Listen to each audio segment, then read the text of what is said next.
Talış dağlarıdır bu güzel dağların adı.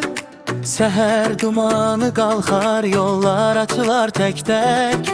Çiçek kokusu gelir köhne hatire kimi. Burada ürəyim dincəlir, dünyanın sesi kesiler.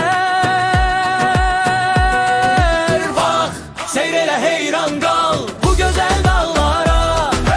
Her daşında min nağıl, her yamacında bahar. Beğenmeyi, takip etmeyi unutma canım, yadında sakla. Talış dağları deye deye çalır ürəyim, oynayır daxma.